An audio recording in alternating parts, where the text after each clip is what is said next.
Жогорку сот жаңы жагдайлар боюнча өлкөнүн түштүгүндөгү кандуу окуяга тиешеси бар делип, өмүр бою эркинен ажыратылган Азимжан Аскаровдун ишин кайра кароодо. Ага Санпа шейиттери коомдук бирикмесинин мүчөлөрү нааразы болуп чыгышты. Аталган коомдун төрагасы Сыргаш Мамарасулов Аскаровду жактаган тараптарды сынга алды. Бейгүнөө адамдар толуп атат түрмөдө, бейгүнөө адамдар. Ошолорго эмне жардам бербейт? Ар жылы эле ушинтип козгоп эле Азимжан Аскаровду сотко ашырып эле соттон чыгарып атат. Биз каршыбыз. Азимжан Аскаров эң натсыз өзбек, кыргызды уруштурган, тынч жаткан уруштурган адам ушул Азимжан Аскаров болот ошо.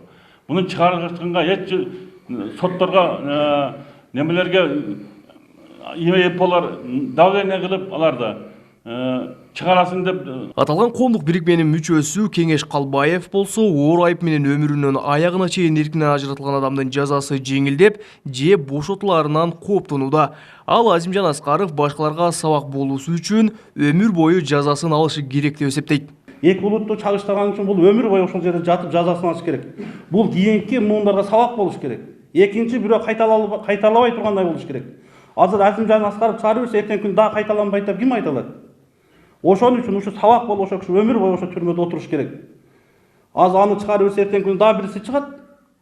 Тынч жаткан биздин мамлекетибизди булар эки улутту кагыштырып, канга боеп коюшту.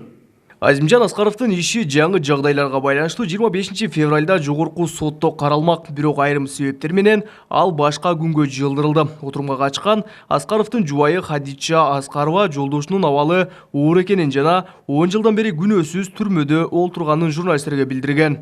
Мына 10 жылдан бери отурат. Не за что отурат? Жолдошумун абалы жакшы эмес. Мен жакында барып келдим 3 күндө, 3 күн узак дөктүн свиданияга кирип келдим. Ал ден соолугу жакшы эмес. Аны кармап эмне кыладым, мына. Укук коргоочу Азимжан Аскаров базар коргондо 2010 жылдагы массалык башаламандыкты уюштурган деген айып менен өмүрүнүн аягына чейин эркинен ажыратылган, бирок ал өзүнө тагылган айыпты мойнуна албай келет. Кабылбек Учкунбай уулу, Тынчбек Долдаев, Жалал Абад облусу.